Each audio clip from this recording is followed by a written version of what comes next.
Watching the failure of Suicide Squad kill the Justice League is like watching a train wreck unfold.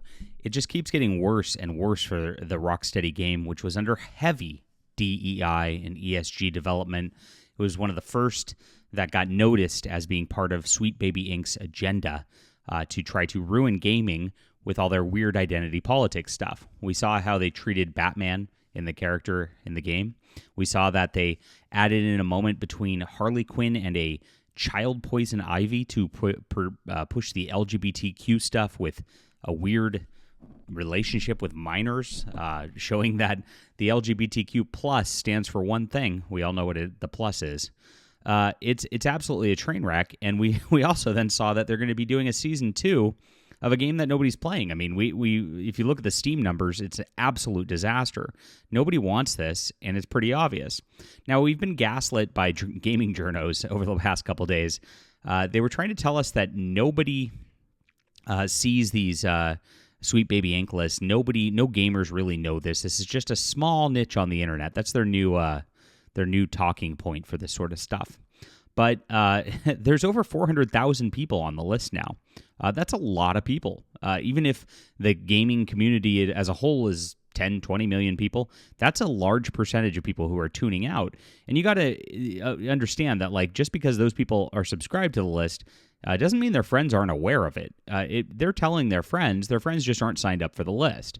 So you've got millions of people who are influenced by actually what we're doing as gamers by calling out these evil corporations for what they're doing.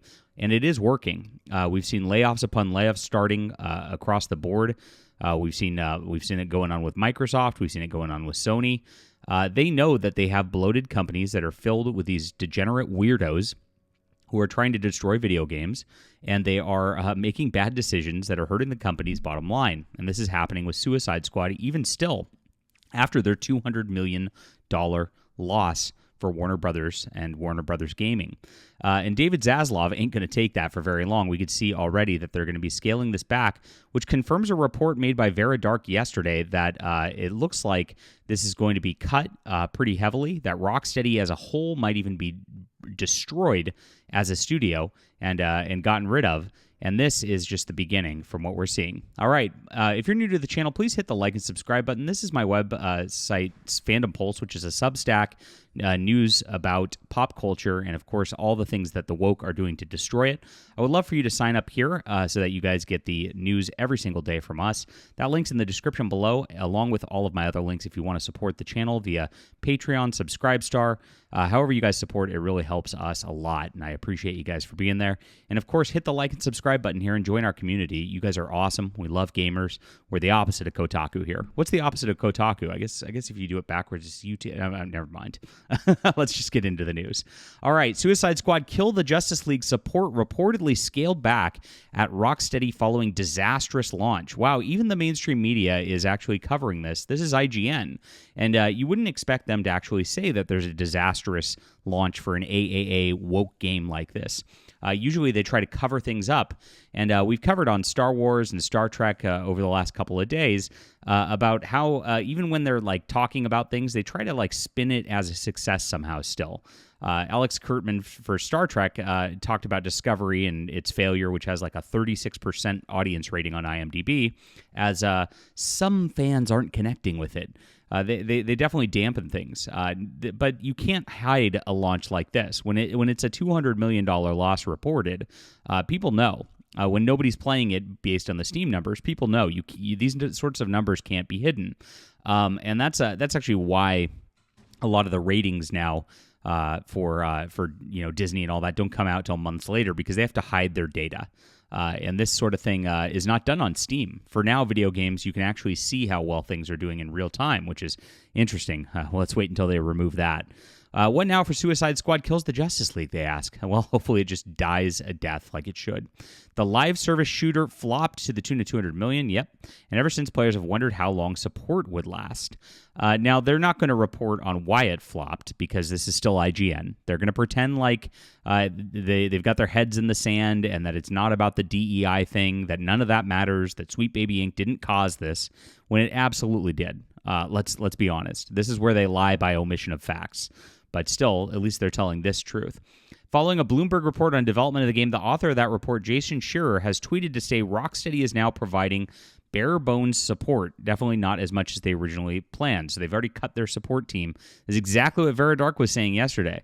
And the thing is, like, when Vera reports something, or Smash JT reports something, or Grums reports something, all the gaming journalists always go out there and, you're just making things up. They do it every time. They do it to me too. And sure enough, she's already pretty much gotten confirmed right here that this is exactly what's happening. There's a worry for Suicide Squad Kill the Justice League's small but loyal fan base, some emphasis on small, which is made up of fans who continue to play the game despite its failings. And it calls into question how long the publisher Warner Brothers will have Rocksteady devote resources to the game. I think they're going to get pulled sooner rather than later. According to Bloomberg, the staff at the studio are currently working on a director's cut of the phenomenally successful Hogwarts Legacy, which, if you remember, the mainstream media attempted to destroy that game, while leadership pitches return to a single player following this live service misstep. Warner Brothers has so far failed to respond to IGN's request for comment. Womp womp. So they're cutting support already. That means there's not much that's going to be showing up here. So they are going to have their Season 2, which is going to show up with Mrs. Freeze, the transgender Mr. Freeze. Oh, that's going to go great. But right now, there's not much that's happening. That got leaked, but Season 2 and its release date is not actually on the agenda. I'm wondering if Season 2 is going to get canned entirely. You know that Zaslav has done this in film. They had a Batgirl film ready to go for DC Warner Brothers, and because that was such a train wreck and they knew it was going to lose so much money and destroy their Batman brand, they actually pulled it completely. I would not be surprised if that happens here as well. In fact, I will predict that Season 2 of Justice League, Kill the Justice League is never going to happen just based on the results so far. Why would you continue like something that's a $200 million loss? Why would you develop that? Why would you release it and then provide support for a live service that nobody's playing? It doesn't make any sense at all. And this is also being echoed out there. So the games community has declared the game dead. I honestly think the planned seasons 2 through 4, don't think the seasons planned 2 through 4 are happening, says Gizmo16868 on Reddit. Those in the game's official Discord have already turned their attention to Rocksteady's next game and hope it will rekindle the excitement among the studio's much beloved Batman Arkham series. Now, here's the thing. Once your series has gone woke, it never comes back, my friends. Don't expect that the next game is going to be any better. Rocksteady is not listening. The people in development there are absolutely committed to the agenda first and not actual video games. That's the entire problem here. But we can flatten the curve, as I said multiple times, as gamers. These take 2-3 years to develop new games. Just don't buy anything from these companies for the next 2-3 years. Wait for it. Hold your horses. Play old games. Play the old Arkham Asylum. It was a great game. And then, only then, will they start changing their tunes because it'll be different people involved by that point. All right, leave a comment down below with what you think about this. Hit the like and subscribe button. Make sure to sign up for Fandom Pulse, Substack, and we'll be back soon.